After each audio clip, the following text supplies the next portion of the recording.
এবার আল্লাহর হাবিব বললেন, মান ক্বারা সূরাতুল ইখলাস 20 মাররা বানাল্লাহু কসরাইন ফিল জান্নাহ। কেউ যদি 20 বার সূরাতুল ইখলাস তিলাওয়াত করে, আল্লাহ ওই ব্যক্তির জন্য আল্লাহর অনিন্দ্য সুন্দর জান্নাতে দুইটা প্রাসাদ নির্মাণ করে দিবে। এবার আল্লাহর হাবিব বললেন, কেউ যদি 30 বার সূরাতুল ইখলাস তিলাওয়াত করে, আল্লাহ ওই ব্যক্তির জন্য আল্লাহর সুন্দর জান্নাতে আল্লাহ তিনটা প্রাসাদ নির্মাণ করে দিবে।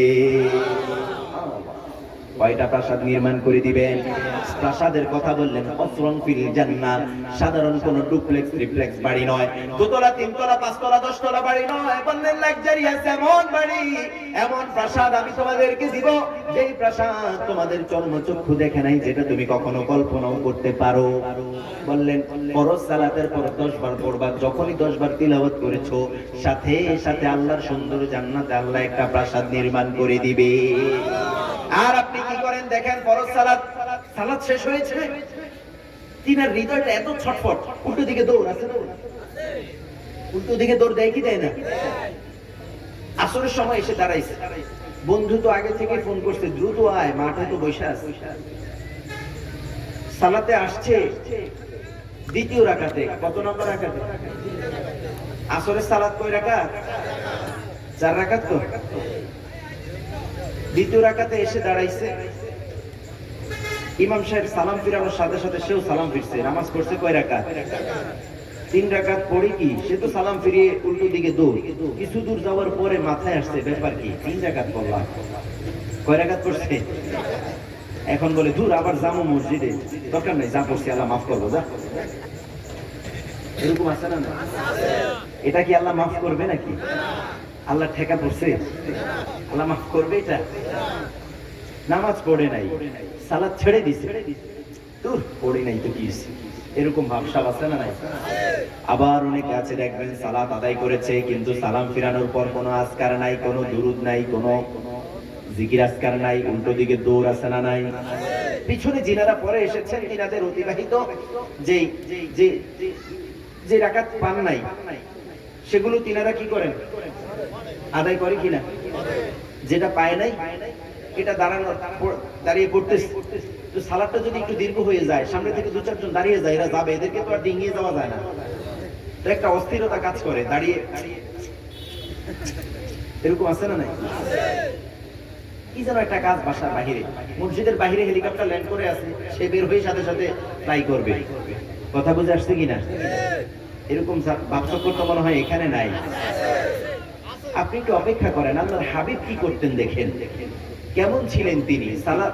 সালাতের সালাম ফিরিয়েছেন, আসসালামু আলাইকুম ওয়া রাহমাতুল্লাহ, আসসালামু আলাইকুম ওয়া রাহমাতুল্লাহ, সালাম ফিরিয়েছেন, পড়তেন আল্লাহু আকবার। এই সকল আমাদের এই যে আমাদের আজকের মুহতারামি ওয়া মুকাররামি, আমাদের মাথার তাজ ফদিলাতুশ শাইখ, তিনি আজকে এই বিষয় নিয়ে বিস্তারিত আলোচনা করবেন ইনশাআল্লাহ। তিনার আধ্যাত্মিকতা, আলহামদুলিল্লাহ, আল্লাহ তিনার হায়াতে, ইলমে, আমলে বারাকা দিয়ে তিনার জীবনটা উজালা করে দেন, পড়েন আমিন। তিনার আপনারা বসবেন তো শেষ পর্যন্ত ইনশাআল্লাহ, তিনার কাছ থেকে আপনারা মেসেজ নিয়ে যাবেন ইনশাআল্লাহ।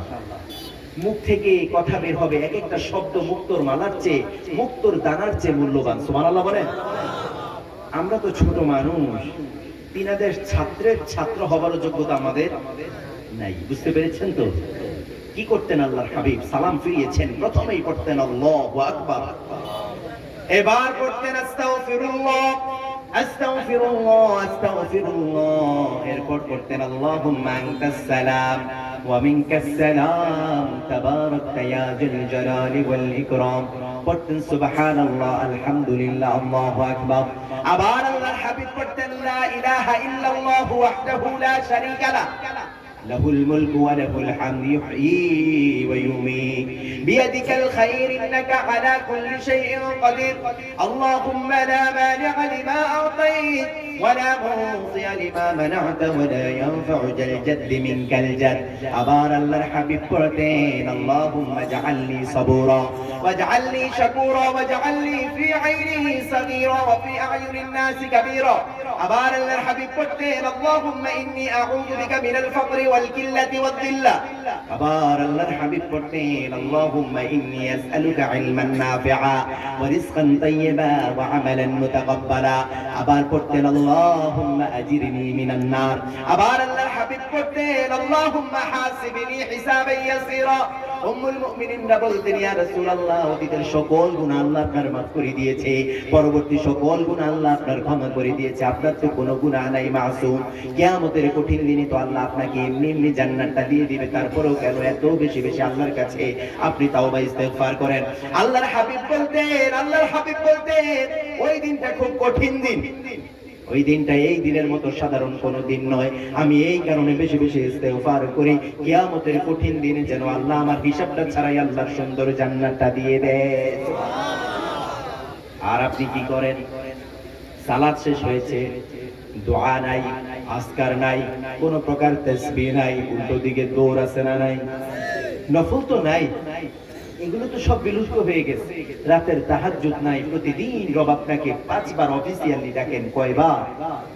আরো আসতে বলেন কয়বার? ফজরে আল্লাহ ডেকেছেন, জোহরে ডেকেছেন, আবার আসরেও ডেকেছেন, মাগরিবেও ডেকেছেন, ইশাতেও ডেকেছেন। ঘুমাইয়া কাজে করেছ ফজর, তখনও জাগনি, যখনও জোহর, খেলায় খেলায় কেটেছে আসর, মাগরিবের ওই শুনি আযান, এখনো ইশাতে হওরে শামিল, এখনো ইশাতে আছে স্থান। বাজিছে দামামা, বাধরে আমামা, শির উঁচু করি মুসলমান, দাওয়াত এসেছে নয়া জামানার, ভাঙা কিল্লা ইউরে নিশান। আল্লাহু আকবার। আমরা 5 ওয়াক্ত সালাত আদায় করব, আল্লাহ কবুল করেন, পড়েন আমিন। আরো আসতে বলেন আমিন। 5 ওয়াক্ত সালাত আদায় করবেন তো? সম্ভব হলে শেষ রাতে একটু ঠান্ডা পানি দিয়ে উযু করে তাহাজ্জুদে দাঁড়িয়ে যাবেন। আমাদের জীবনে দুঃখ, দুর্দশা, কষ্টের অভাব আছে, কত দুঃখ, কত অসুস্থতা, কত সমস্যা আছে না নাই? এই সকল কিছু থেকে আল্লাহ তাআলার কাছে পানাহ চাওয়ার দরকার আছে না নাই? এগুলো আল্লাহ তাআলার কাছে চাইবো। কার সন্তান হয় না, আল্লাহ তাআলার কাছে চাইবো। আল্লাহ বললেন গোলাম আমার কাছে চাইলেই আমি দিয়ে তার জীবনটা আমি উজালা করে দেই। সুবহানাল্লাহ বলেন। সকল কিছু আল্লাহ দিতে পারেন কি পারেন না? এই বিশ্বাস আছে? 5 ওয়াক্ত সালাতের পর বসে বসে আজকার করে দোয়া করবেন, নিজে নিজে সম্মিলিত দোয়া। এই বিষয়টা একটা আমাদের দেশে তো আসলে যে কোনো ভালো কাজের মধ্যে একটা ফ্লেভার ঢুকিয়ে দেওয়া হয় এবং সেটাকে বলা হয় শরিয়া। শরিয়া এত ছোট্ট জিনিস নাকি আমার ভাইরা? এত ছোট্ট জিনিস? শরিয়া আমরা দিন কিভাবে প্র্যাকটিস করব সেটা হচ্ছে প্রথমে কোরআন, তারপরে হাদিস, ঠিক কি না? এর বাইরে তো আমরা কোনো কিছু চিনি না, ঠিক কি না? তো আপনারা এই যে কি করেন, আমাদের দেশের অধিকাংশ জায়গায় সালাম ফিরানোর পর সাহিবুল ইমাম যিনি আছেন বা খতিব, তিনি প্রথমে একটা বড় করে মুনাজাত আছে না নাই? আজকারের সময় নেই, আজকার করতে পারে না অনেকেই, আয়াতুল কুরসিটা পর্যন্ত পড়ে না। আয়াতুল কুরসি পড়ার মতো সুযোগ নাই। আসসালামু আলাইকুম, আসসালাম, আল্লাহুম্মা আমিন, আসসালাম নাই। আপনি একটু বসে বসে আজকার করেন, দোয়া করতে নিষেধ নাই, আপনি আপনার মতো করে করেন। একটা সম্মিলিত বড় মুনাজাতে আপনার অনেকগুলো আজকার কি করে দিবে? সুন্নাহকে রুখে দিচ্ছে, সুন্নাহকে এক সাইডে ফেলে বিদআতকে সামনে তুলে ধরছে। নাউজুবিল্লাহ বলেন। তো আল্লাহ আমাদেরকে সঠিক দিন, সঠিক ইসলাম আনা তৌফিক দান করেন, পড়েন আমিন। করা যাবে তো ইনশাআল্লাহ আমার ভাইরা? সূরা ইখলাসের আরেকটা আমলের কথা বলবো নাকি? এই আমলটা করা যাবে? কয়বার পড়বেন? 10 বার, 20 বার, 30 বার। 10 বার পড়তে গেলে তো মনে হয় আপনি বেহুশ হয়ে যাবেন। 1 ঘন্টা তো সময় লাগবে, কি বলেন? ঘাম বের হয়ে যাবে কষ্টে, এরকম কিছু নাকি? তাহলে একটু বেশি করে পড়া যাবে তো ইনশাআল্লাহ? 10 বার সূরাতুল ইখলাস পড়তে গেলে 2 মিনিট সময় যেতে পারে, ঠিক না? 2 মিনিট তো আপনার হাতে নাই। 2 মিনিট হাতে আসে না নাই? আমার কথা বুঝতেছেন? এই সূরাটার আমল করা যাবে তো? কি বৃদ্ধ, কি বৃদ্ধা, কি কিশোর, কি কিশোরী, কি যুবক, কি যুবতী, সকলের জন্য আল্লাহ আমলটা উন্মুক্ত করে দিয়েছেন। একবারও বলেন নাই শুধুমাত্র বৃদ্ধদের জন্য দিলাম, শুধু যুবকদের জন্য দিলাম, শুধুমাত্র ইমাম খতিবদের জন্য দিলাম। বললেন যেই পড়বে তাকেই আল্লাহ সুন্দর জান্নাতে আল্লাহ প্রাসাদ দিয়ে ইমান করে দিবে। সুবহানাল্লাহ। সুতরাং এই আমলটা আমি সহ যেন আল্লাহ সকলকে করার তৌফিক দান করেন, পড়েন আমিন। আল্লাহর হাবিব বলছে শোনো, তোমাদের মধ্যে এমন কেউ আছে নাকি, কে আছে অল্প সময়ের মধ্যে অল্প সময়ের মধ্যে কোরআনুল কারীমের 10 পারা তিলাওয়াতের সওয়াব তার আমল নামায় নিয়ে নেবে? সাহাবায়ে কেরাম আজমাইন বললেন ইয়া রাসূলুল্লাহ এটা কিভাবে সম্ভব? সাহাবায়ে কেরাম দ্রুত কোরআনুল কারীম তিলাওয়াত করতেন না, অল্প অল্প পড়তেন, অল্প অল্প আমল করতেন, অল্প অল্প পড়তেন, অল্প অল্প বুঝতেন, অল্প অল্প বুঝে অল্প অল্প আমল করতেন। আর আমাদের দেশে দেখেন 5G স্পিড, 6G স্পিড আছে না নাই? আছে না নাই? এত স্পিড, বিশেষ করে সালাতুত তারাবি অথবা কিয়ামুল লাইলের সময় রমাদানুল মুবারকে দেখা যায় কে কার থেকে স্পিডে পড়তে পারে। এই পাড়ার মসজিদের দায়িত্বশীলরা, আরে আমাদের হুজুর তো 30 মিনিটে শেষ, বলে কি না? বলে কি ব্যাপার, আমি হুজুর তাইলে এত দেরি করে কেন? আমাদের এই জায়গায় তো প্রায় ঘন্টা খানিক লেগে যায়। পরের দিন ভাবির সাহেব গিয়ে বলে, আমরা কি টাকা পয়সা কম দিব নাকি? বাড়িতে সবাই অপেক্ষা করে, আমি এই জায়গায় যে ধীরে ধীরে পড়েন, এত সময় কি লাগানো যায় নাকি? স্পিড বাড়িয়ে দেন। পরে ওই 30 মিনিটকে ক্রস করে 20 মিনিট, 20 মিনিটে 20 টাকা, 20 টাকা, এরকম আসছে না নাই? এই সালাত আল্লাহর কাছে যাবে নাকি? সালাত তোমরা পলিতে করে আপনার চেহারায় মারবে, নাউজুবিল্লাহ বলেন। কথাটা তো মনে হয় বানিয়ে বললাম। এই সালাত আমাদেরকে বদদুয়া দিবে, ঠিকই না? আপনি এমন সালাত করবেন, আমার রব বললেন আমার মুমিনেরা সফলতা অর্জন করে ফেলেছে। সুবহানাল্লাহ বলেন। বলেন নাই, এটা বলেন নাই আমার মুমিনেরা সফলতা অর্জন করবে। কখন বললেন? সূরাতুল মুমিনিন যখন নাজিল করলেন, মুমিনরা মার খেতে খেতে দেয়ালে পিঠ থেকে গেছে। মার খেতে খেতে, সবাই বলেন না, মুশরিকদের মার খেতে খেতে দেয়ালে কি হলো? পিঠ থেকে গেছে। এমন অবস্থায় আল্লাহ আয়াত নাযিল করলেন, ক্বাদ আফলাহাল মুমিনুন, আমার মুমিনেরা সফলতা অর্জন করে ফেলেছে। সুবহানাল্লাহ বলেন। অনেকগুলো বৈশিষ্ট্যের কথা বললেন। প্রথম যে বৈশিষ্ট্যের কথা বললেন, এক নম্বরে যে বৈশিষ্ট্যটা দিলেন, বললেন আল্লাযীনা হুম ফি সালাতিহিম খাশিউন। কারা সফলতা অর্জন করেছে জানো নাকি? যারা সালাতের মধ্যে খুশু খুজু মানে বিনয়ের সাথে, কোমলতার সাথে, মনোযোগের সাথে, জামাতের সাথে সুন্দর করে সালাত আদায় করে। বাড়িতে যে বলেন সুবহানাল্লাহ, আরো আসতে বলেন সুবহানাল্লাহ। এই আজকার গুলো একটু আপনারা করেন, মুখে মাশাআল্লাহ সুবহানাল্লাহ আলহামদুলিল্লাহ এগুলো একটু বলেন। মুমিনের কথার মাঝে ফাঁকে ফাঁকে যদি এই কথাগুলো বলা যায়, কথাকে সুন্দর করে দেয়, ঠিক না? নাকি পকেটে একটু টাকা পয়সা বেশি হলে এগুলো আর বলার দরকার নাই, এরকম আছে না নাই? কোনো কিছু করবেন, কোনো কিছু বলবেন, যদি ভবিষ্যতের বিষয় হয় বলবেন কি আমি জানি না, জানেন কে? সাথে সাথে জুড়ে দিবেন ইনশাআল্লাহ। এক ব্যক্তি বাজারে যাচ্ছে, বলবো নাকি ইনশাআল্লাহর গল্প আছে না নাই? বাজারে যাচ্ছে, পকেট ভর্তি টাকা, গরু কিনবে। কি কিনবে? গরু কিনবে। যার সাথে দেখা হয়, ভাই কোথায় যান? বলে বাজারে যাচ্ছি, বাজারে সেরা গরুটা কিনে নিয়ে আসবো। বলে কি ব্যাপার? কথার মধ্যে কেমন যেন খুব বেশি কনফিডেন্স। আপনি ইনশাআল্লাহ বলেন, আল্লাহ চাইলে আপনি কিনতে পারবেন, আল্লাহ না চাইলে তো আপনি কিনতে পারবেন। বলে আরে কি বলে, পকেট ভর্তি টাকা আছে, বাজারে গরু আছে, আর কোনো চিন্তা আছে নাকি? বাজারে গিয়েছে, বাজারে তো অনেক ধরনের মানুষ থাকে, ক্রেতা থাকে, বিক্রেতা থাকে, দালাল আছে না নাই? আপনাদের লক্ষ্মীপুরে নাই? এর মাঝে আবার আরেক দল আছে, 2 আঙ্গুলের কিছু ভদ্রলোক থাকে না? অনেকে হেসে দিল, ঘটনা কি? 2 আঙ্গুলের ভদ্রলোক কি বলেন? পকেট মার, পকেট মেরে দেয়। বাজারে গিয়েছে, পকেট মার তার আমল সে করে ফেলেছে। পকেটের টাকা পয়সা নিয়ে গেছে। বাজারের সেরা গরু পছন্দ হয়েছে ঠিক, দাম দর করার পর পকেটে হাত দিয়ে দেখে সর্বনাশ, টাকা তো নাই, টাকা তো পকেট মারে নিয়ে গেছে। মন খারাপ করে, মনে কষ্ট নিয়ে বাড়ি ফিরতেছে। যার সাথেই দেখা হয়, যদি কেউ জিজ্ঞাসা করে ভাই কোথায় গিয়েছিলেন? বলে ইনশাআল্লাহ বাজারে গিয়েছিলাম, ইনশাআল্লাহ পকেট মারে টাকা কেটে নিয়ে গেছি, ইনশাআল্লাহ এখন খালি হাতে বাড়ি ফিরতেছি। প্রথমে একবার বলতে রাজি হয় না, তারপরে কথায় কথায় ইনশাআল্লাহ আছে না নাই? আমরা এমন হব না, আমরা কথায় কথায় বলবো ইনশাআল্লাহ, মাশাআল্লাহ, হাইয়াকাল্লাহ, তাবারাকার রহমান, সুবহানাল্লাহ। এগুলো বললে বরকত বাড়িয়ে দিবেন কে? এগুলোই তো আমাদের মুখের সৌন্দর্য বাড়াবে, ঠিক না?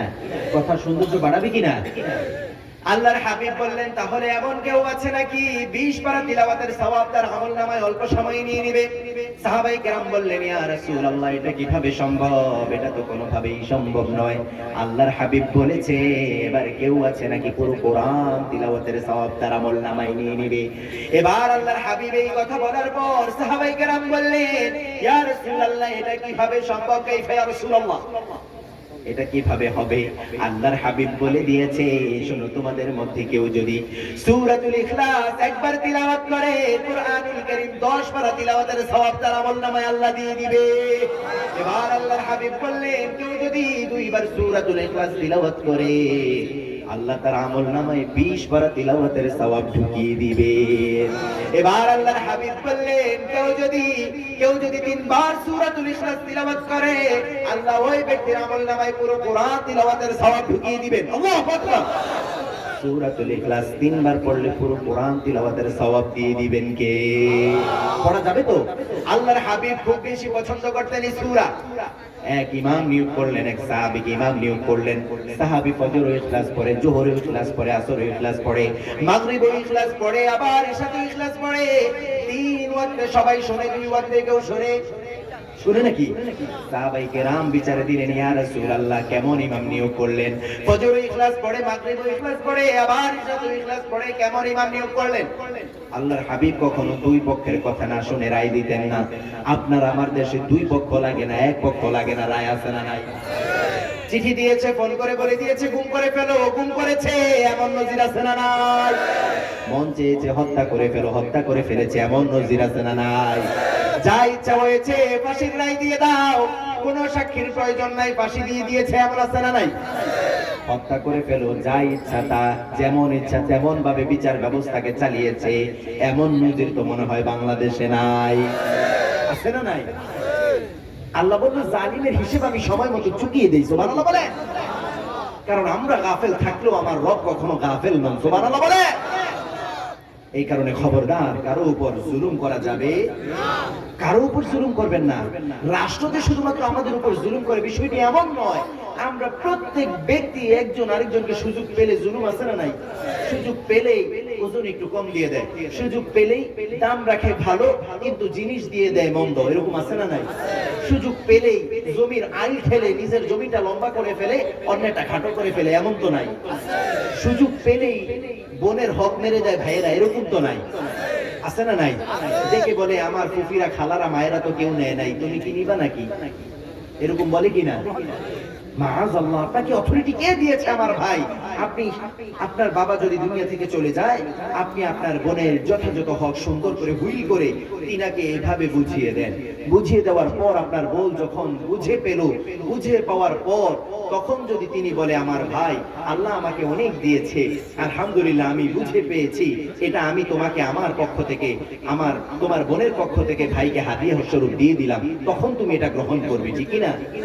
কিন্তু আপনি প্রথমে একটা প্রপোজাল দেন, তুমি কি তোমার বাবার বাড়িতে আসবা যাবা খাবা নাকি নিয়ে যাবা একেবারে? এরকম বলে কিনা? তো সেও চক্ষু লজ্জায় বলে যে, না, কি বলেন ভাই, বাপের ভিটা মাটি এগুলো কি আর নেওয়া যায় নাকি? আসবো যাবো খাবো, এমনি চলবো। আর ভাইয়েরা বোনের হকটা কি করে দিল? মেরে দিল। অনেক জাহেল বাবাও আছে, মূর্খ, এটা আল্লাহর সামনে দাঁড়াতে হবে। যেমনি ভাবে সন্তান পিতা মাতাকে কষ্ট দিলে আল্লাহর কাঠগড়ায় দাঁড়াতে হবে, তেমনি সন্তানের প্রতিও যদি কোনো বাবা মা জুলুম করেন, অন্যায় করেন, অবিচার করেন, তাহলেও তিনাকে আল্লাহর কাঠগড়ায় দাঁড়াতে হবে কি হবে না? সন্তানদেরকে একসাথে ডেকে বলে, মা, তোমার ভাইরা তো গরিব, তাদেরকে দিয়ে দেই, তোমাকে না দিলে হয় কিনা? তোমার তো কোনো চাওয়া পাওয়া নাই। অপশন প্রথমেই নেগেটিভ দিয়ে দেয়, নাই তো, এরকম বলে কিনা? আল্লাহ আমাদেরকে হেফাজত করেন, পড়েন আমিন। খবরদার, কেউ কারো হক নষ্ট করবেন না, কেউ কারো প্রতি জুলুম করবেন না। আল্লাহ আমাদেরকে মাজলুমদের কাতারে রাখুন, তারপরও জালিমের কাতারে যেন আল্লাহ অন্তর্ভুক্ত না করেন, পড়েন আমিন। আমার ভাইরা, আল্লাহর হাবিব কখনো 2 পক্ষের কথা না শুনে রায় দিতেন না। সাহাবীকে ডাকা হলো, তুমি এটা করো না। সাহাবীকে যে ফেলেছি, ইয়া রাসূলুল্লাহ, করি কেন করো? সাহাবী বলল, ইয়া রাসূলুল্লাহ, ইয়া হাবিবাল্লাহ, আল্লাহর সুন্দর পরিচয়ে, আল্লাহর ভালোবাসায় এর চেয়ে সুন্দর কোন সূরা আমার মাথায় আসে না। আল্লাহর পরিচয়ে, আল্লাহর ভালোবাসায় ঘুরে ঘুরে আমার মুখ থেকে এই সূরাটাই বের হয়। সুবহানাল্লাহ। আল্লাহর হাবিব হতবাক হয়ে গেলেন। আল্লাহ সাইয়্যিদুনা জিবরিলকে পাঠালেন, যাও আমার হাবিবকে সুসংবাদ দাও, ওই সাহাবীকে সুসংবাদ দাও যে সূরাতুল ইখলাস ভালোবাসে আর আমাকে ভালোবাসে, এই ভালোবাসা তাকে আমার সুন্দর জান্নাতে নিয়ে যাবে। সুবহানাল্লাহ। আল্লাহর হাবিব সাল্লাল্লাহু আলাইহি ওয়াসাল্লাম যখন ফজরের সুন্নতে দাঁড়াতেন, প্রথমে পড়তেন কাফিরুন, দ্বিতীয় রাকাতে পড়তেন সূরাতুল ইখলাস।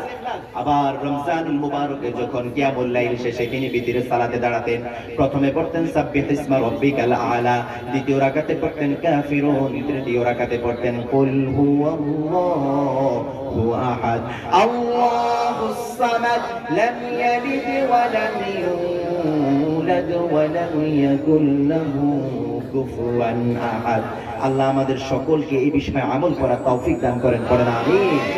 যা কিছু বলতে পেরেছি, যা কিছু বলতে পারিনি, যদি কোনো ভুল হয়ে থাকে ইচ্ছাকৃত কিংবা অনিচ্ছাকৃত, আল্লাহ যেন আমাদের জেহেন থেকে সরিয়ে দেন এবং তিনি যেন ভুলগুলো ক্ষমা করে দিয়ে আমাদের কথাগুলো আমল করার তৌফিক দান করেন, পড়েন আমিন। আল্লাহ আমাদের সকলকে আল্লাহর অনিন্দ সুন্দর জান্নাতের মেহমান হিসাবে কবুল করেন, পড়েন আমিন। আমরা জান্নাত চাই, ঠিক কি না? আমাদের একটাই ডেস্টিনেশন, সেটা হচ্ছে জান্নাত, ঠিক কি না? কেমন জান্নাত চান? আমি আর 5 মিনিট বাকি, 5 মিনিট আর 5 মিনিট কথা বলা যাবে? ধৈর্য সহকারে বসে দেখছেন। আমাদের উস্তাদ চলে এসেছেন, তিনি মনে হয় চলে এসেছেন নাকি রেস্টে আছেন?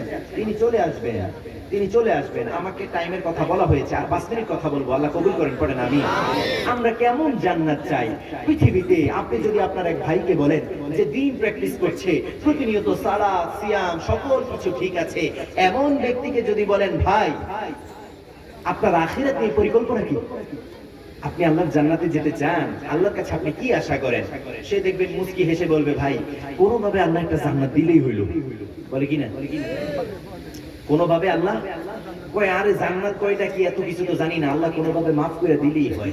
এরকম ছোট চিন্তা আছে না নাই? কিন্তু তাকে যদি জিজ্ঞাসা করা হয় আমার ভাই দুনিয়া নিয়ে আপনার চিন্তা ভাবনা কি, এক বাক্যে সে বলবে ভাই দুনিয়া নিয়ে তো আমার কত টেনশন আছে, কত চিন্তা আছে, কত পরিকল্পনা আছে, কিন্তু সেগুলো কি আর বাস্তবায়ন হবে নাকি? যদি জিজ্ঞাসা করি ভাই কেমন চিন্তা ভাবনা, বলবে দুনিয়াতে আমার তো অনেক ইচ্ছা ছিল, আমার এই এলাকার চেয়ারম্যান হইতে পারলে আমার অনেক ভালো লাগতো। বলবে কি বলবে না? আপনার আমাদের লক্ষ্মীপুর জেলায় লক্ষ্মীপুর সদরে একটা ডুপ্লেক্স বাড়ি দেখছি, জানি না বাড়ি টাকার, যদি এমন একটা বাড়ি আমার থাকতো, বলে কিনা? যদি আমার জন্য সুন্দর কয়েকটা লাক্সারিয়াস গাড়ি থাকতো, পকেট ভর্তি টাকা থাকতো, নেম এন্ড ফেম বেশি থাকতো, খ্যাতি থাকতো, সামনে পিছনে কিছু মানুষ থাকতো, স্লোগান দেওয়ার জন্য বডিগার্ড হিসাবে থাকতো, এরকম চিন্তা আছে না নাই? সুন্দরী কয়েকজন স্ত্রী থাকতো, সন্তান সন্তানাদি দিয়ে ঘর ভরপুর থাকতো, কোনো অভাব অনটন থাকতো না, এরকম চিন্তা আসে কিনা? একই ব্যক্তিকে যদি জিজ্ঞাসা করা হয় বলবে আমার জান্নাত নিয়ে কোনো চিন্তা ভাবনা নাই, ছোটখাটো যেমন একটা জান্নাত আল্লাহ দিলেই হয়, যেমন একটা জান্নাত। কিন্তু সাহাবায়ে কেরাম আজমাইনের জান্নাত নিয়ে চিন্তা কেমন ছিল দেখেন, দুনিয়া নিয়ে চিন্তা কেমন ছিল দেখেন। এক বেলার চেয়ে 2 বেলা যদি খাবার একটু তৃপ্তি করে খেত, সাথে সাথে আফসোস আছে না নাই? সাহাবায়ে কেরামের আফসোস বেড়ে যেত, হারে আল্লাহ কি সব নিয়ামত দুনিয়ায় দিয়ে দিয়েছে নাকি, দুনিয়ায় দিয়ে দিয়েছে নাকি, আহারে আল্লাহর সুন্দর জান্নাতটা কি আমরা পাবো না? এই দুনিয়ায় কি আল্লাহ সকল নিয়ামত দিয়ে দিয়েছে নাকি? কেন এত বেশি তৃপ্তি করে আল্লাহ খাওয়াইতেছে, কেন এত বেশি আল্লাহ আমাদেরকে আরামে রাখতেছে? টেনশন বেড়ে যায়, সুবহানাল্লাহ বলেন। আবার যদি জিজ্ঞাসা করা হতো কেমন জান্নাত চাও, এক বাক্যে বলতো আমি এমন জান্নাত চাই যেই জান্নাতে সাধারণ কোনো মানুষ থাকবে না। আল্লাহ সবচেয়ে স্পষ্ট সবচেয়ে মর্যাদা যেই জান্নাতের দিয়েছেন কোরআনুল কারীমে, সেই জান্নাতের নাম এসেছে জান্নাতুল ফেরদাউস। কি নাম? সবাই বলেন, বললেন না গুনাহ হইতে পারে, কি নাম? জান্নাতুল ফেরদাউস। কোরআনুল কারীমে আল্লাহ এই জান্নাতের মর্যাদা এমন ভাবে দিয়েছেন যেই জান্নাতে সাইয়্যিদুশ শুহাদারা থাকবেন, যেই জান্নাতে আম্বিয়া আলাইহিস সালামরা থাকবে। এক সাহাবী এসে বলছে ইয়া রাসূলুল্লাহ যতটুকুন সময় আপনার কাছে থাকি ততটুকুন সময় হৃদয়টা কেমন যেন প্রশান্ত থাকে, ততটুকুন সময় হৃদয়টা কোনো হাহাকার করে না, হৃদয়টা কেমন যেন আমি একটু প্রশান্তি অনুভব করি যতটুকুন সময় আপনার কাছে থাকি। আবার আপনার কাছ থেকে যখন আমি আবার পরিবার পরিজনের কাছে যাই, পিতামাতার কাছে ফিরে যাই, স্ত্রী সন্তানের কাছে ফিরে যাই, হৃদয়টা কেমন যেন ব্যাকুল হয়ে যায়। আবার তিনাদেরকে রেখে যখন আবার আপনার কাছে চলে আসি ইয়া রাসূলুল্লাহ হৃদয়টা আমার প্রশান্ত হয়ে যায়। আল্লাহু আকবার। হৃদয়টা কেমন যেন প্রশান্ত হয়ে যায়। কিন্তু ইয়া রাসূলুল্লাহ বিষয়টা এতটুকুই সীমাবদ্ধ নয়। আমি চিন্তা করলাম সারাটা জীবন আপনি থাকবেন না, আবার সারাটা জীবন আমিও থাকবো না। আপনার ইন্তেকাল হবে, কালের আবর্তে আমিও আবার মরে যাব, কিন্তু আপনার ইন্তেকালের পর আল্লাহ তো আপনাকে জান্নাতুল ফিরদাউস দিয়ে দিবেন। আমার মতো সাধারণ সাহাবী যদি আল্লাহর সুন্দর জান্নাতটা পেয়েও যায় কোনোভাবে, তাহলে তো জান্নাতুল ফিরদাউস আশা আমি করি না, হয়তোবা ছোটখাটো কোনো জান্নাত আল্লাহ দিবে। কিন্তু ইয়া রাসূলুল্লাহ দুনিয়াতে যেমন আপনি যেখানে থাকলে আমার হৃদয়টা প্রশান্ত থাকে, জান্নাতের বিষয়টা তো এমনই হবে। ইয়া রাসূলুল্লাহ, যে জান্নাতে আপনি থাকবেন না সেই জান্নাতটা আমার জান্নাত হয় কিভাবে? আল্লাহু আকবার। যেই জান্নাতে আপনি থাকবেন না সেটা আমার প্রশান্তির জান্নাত হয় কিভাবে? আপনি থাকবেন জান্নাতুল ফিরদাউসে, যেখানে আম্বিয়া আলাইহিমুস সালামরা থাকবে। আপনি থাকবেন জান্নাতুল ফিরদাউসে, যেখানে সাইয়্যিদুশ শুহাদারা থাকবে, শুহাদায়ে কেরামরা থাকবে। কিন্তু যদি আল্লাহ আমাকে সাধারণ কোন জান্নাত দেয়, সেই জান্নাতে তো আর আপনি থাকবেন না। আর আপনি যেখানে থাকবেন না সেটা আমার জান্নাত হয় কিভাবে? আল্লাহু আকবার। আল্লাহর হাবিব ব্যাকুল হয়ে পড়লেন, কি বলবেন বুঝতে পারতেছেন না। সুবহানাল্লাহ বলেন। গোজামিলের আশ্রয় নিয়ে আল্লাহর হাবিব কখনো কিছু বলেন নাই, যা ইচ্ছা হয়েছে এমন কখনো কোনো কিছু বলেন? সুবহানাল্লাহ বলেন না। আল্লাহ সাইয়েদুনা জিবরিলকে পাঠালেন, যাও আমার হাবিবকে সুসংবাদ দাও, ওই ব্যক্তিকে সুসংবাদ দাও, পৃথিবীতে যে যাকে আমার জন্য ভালোবেসেছে আমার অনিন্দ সুন্দর জান্নাতে সেই তার প্রতিবেশী হয়ে যাবে। আপনি চিন্তা করেন আপনার সাথে পৃথিবীতে ভালোবাসা মহব্বত কার? আল্লাহর জন্য ভালোবাসা মহব্বত কার? আপনি যদি এমন হয়, আপনার বাড়িটা যদি এমপি সাহেবের বাড়ির পাশে হয়, আপনার ভাবসাবটা কেমন যেন বেড়ে যায়, আছে না নাই? যদি জিজ্ঞাসা করা হয়, ভাই আপনার বাড়ি কোন এলাকায়, কোন গ্রামে, বাড়ির নাম বলে না, গ্রামের নামও বলে না, এমপি সাহেবের নাম বলে, ওই যে অমুক এমপি সাহেবকে চিনেন কিনা, ওনার বাড়ির পাশের নীল গেটের বাড়িটাই আমার, বলে কিনা? বলে কিনা? আবার দেখবেন আরেকটু ভাব নেই, সকালবেলা যদি কোনোভাবে এমপি সাহেবের সাথে দেখা হয়ে যায়, বাজারে এসে পুরো বাজার গরম করে ফেলবে। আরে এমপি সাহেবের বাড়ির পাশে বাড়িটা হয়ে কি যে এক ঝামেলায় পড়ছি, প্রতিদিন নাস্তার দাওয়াত দেয়। কি বলে? আজকে আসার সময় জোর করে ধরে রাখছে, আরে চা খেয়া যাক, এরকম আছে না নাই? ভাবটা একটু বেশি না কম? আপনি একটু চিন্তা করেন, দুনিয়ায় সামান্য এক নেতার পাশের বাড়ি যদি আপনার হয়, কতটা ভাব আপনার, কতটা প্রভাব আপনার, কতটা বুক ফুলিয়ে আপনি কথা বলেন। জান্নাতে যদি আপনার প্রতিবেশী উম্মর শ্রেষ্ঠ সন্তান আবু বকর হয়, জান্নাতে যদি আপনার প্রতিবেশী ওমর হয়, জান্নাতে যদি আপনার প্রতিবেশী হয় উসমান, জান্নাতে আপনার প্রতিবেশী যদি হয় আলী, জান্নাতে আপনার প্রতিবেশী যদি হয় হামজা, জান্নাতে আপনার প্রতিবেশী যদি হয় খালিদ ইবনুল ওয়ালিদ, আপনি আপনার প্রাসাদ থেকে বের হলেন, আপনি যে কোনো নবীর সাথে দেখা হয়ে গেল, যে কোনো সাহাবীর সাথে দেখা হয়ে গেল, আবার যদি এমন হয় আপনি বের হয়েছেন, আপনার সাথে দেখা হয়ে গেছে মুহাম্মাদুর রাসূলুল্লাহ সাল্লাল্লাহু আলাইহি ওয়াসাল্লাম, আল্লাহু আকবার। কেমন হয় যদি এমন জান্নাত আল্লাহ আমাদেরকে দান করেন। আল্লাহ আমাদেরকে শ্রেষ্ঠ জান্নাতটা দেন, পড়েন আমিন। আরো চিৎকার করে পড়েন আমিন। আল্লাহ আমাদেরকে আল্লাহর সুন্দর জান্নাতে শ্রেষ্ঠ মর্যাদা সম্পন্ন জান্নাতের অধিবাসী হিসাবে কবুল করেন, পড়েন আমিন। আমাদের মধ্য থেকে যারা চলে গিয়েছে, আল্লাহ যেন তিনাদেরকেও ক্ষমা করে তাদের কবরকে আলোকিত করে দেন, পড়েন আমিন। আল্লাহ আমাদের সকলকে ঈমান নিয়ে আল্লাহর সামনে দাঁড়ানোর জন্য কবুল করেন, পড়েন আমিন। সেই সাথে কোরআনের সাথে সম্পর্কটা বাড়াবেন তো ইনশাআল্লাহ, নাকি পড়াশোনা বন্ধ করে দিবেন? যেই দলের সাথে কোরআনের সম্পর্ক বেশি সেই দল করার কথা বলেছেন কে? এটা তো মনে হয় আল্লাহ বলেন নাই, বানিয়ে বলছেন। বলেছেন কি না? দিন কায়েমের কথা তো মনে হয় আল্লাহ বলেন নাই, বলেন নাই, বলেছেন কি না? এটা ফরজ করেছেন কে? আল্লাহু আকবার। এমন দলের সাথে যেন আপনার সম্পর্কটা না হয় যে ন্যাশনালিজমে বিশ্বাসী, যে কমিউনিজমে বিশ্বাসী, যে স্যাটানিজমে বিশ্বাসী, যে সোশ্যালিজমে বিশ্বাসী, যে স্যাটানিজমে বিশ্বাসী, এমন নেতার সাথে যদি আপনার সম্পর্ক হয়, ওই নেতার সাথেই আপনার কিয়ামতের দিন দেখা হবে কি হবে না? ইয়াউমা নাদউ কুল্লু উনাসিন বিইমামিহিম। আল্লাহ বললেন একাকি ডাকবো না, ইমাম সহ নেতা সহ ডাকবেন কি ডাকবেন না? আপনার সেই সেকুলার নেতার মুখে দাঁড়িয়ে নাই, মাথায় টুপি নাই, জীবনে সালাত কায়েমের আন্দোলন করেন নাই, সালাত পড়েন নাই, এমন নেতার সামনে আপনি দাঁড়াবেন কিয়ামতের কঠিন দিন, যখন কর্মী আর নেতা একসাথে মুখোমুখি হবে। এক পাড়ার কুকুর আরেক পাড়ার কুকুর দেখলে দুইটা যখন মুখোমুখি হয়, যেমন বেঞ্চি খায় এমন বেঞ্চি খাবে। কি খাবে? নেতা কর্মীকে দেখে হতাশ, কর্মীও নেতাকে দেখে হতাশ। কারণ দুনিয়ায় একটা সামান্য সিঙ্গারার লোভে, একটা বিরিয়ানির লোভে, ছোট্ট একটা পদের লোভে, আজকে দেখতেছি নিউজে আছে এক দলের ছাত্র নেতা বলতেছে 10 লাখ দিলেই তুমি সভাপতি। নাউজুবিল্লাহ বলেন। চিন্তা করা যায় পদ বিক্রি হচ্ছে টাকা পয়সায়, তো ওই উম্মার কাছে ওই রাষ্ট্রে কি শান্তি আসবে নাকি? ওই উম্মার কাছেই শান্তি আসবে যাদের সাথে কোরআনের সম্পর্ক আছে। সুবহানাল্লাহ বলেন। আপনি ঘুমিয়ে পড়বেন আমাদের দায়িত্বশীল ওমর ফারুকের আদর্শে। সুবহানাল্লাহ বলেন। তিনারা রাতে রাধারে ঘুরে ঘুরে আমাদেরকে পাহারা দিবেন। আপনি নামখানাও মাচুলে আরুফ ফুল সজ্জায় কাঁচা ফুলের সুরভিতে সুগন্ধিতে যেমনই ভাবে নববধূ নববর ঘুমিয়ে পড়ে, যতটা নিরাপত্তায় নিশ্চিন্তে নীরবে আপনিও তেমনই ভাবে ঘুমিয়ে পড়বেন। কোন ঘুমে কোন হত্যার কোন গ্রেফতারের কোন টেনশন আপনার মাথার মধ্যে থাকবে না। আপনি ঘুমিয়ে যাবেন, দায়িত্বশীল পাহারা দিবে কি দিবে না? দিবে কি না? আর এখন যদি এমন ক্ষমতা কামরা কামড়ি আছে না নাই, একদল ক্ষমতায় গেলে অন্য দল টেনশনে থাকে, আহারে এই মনে হয় যে গুম করে ফেললো। যদি কোরআনের রাজ কায়েম হয় এমন কোন টেনশন আছে? সুবহানাল্লাহ বলেন। আমরা দোয়া করি আল্লাহ যেন এই সমাজকে কোরআনের সমাজ হিসাবে কবুল করেন, পড়েন আমিন। আল্লাহ যেন এই সমাজকে ইসলামী সমাজের জন্য কবুল করেন, পড়েন আমিন। আল্লাহ আমাদেরকে যেন এই সমাজকে কোরআনের সমাজ বিনির্মাণের জন্য কবুল করেন, পড়েন আমিন।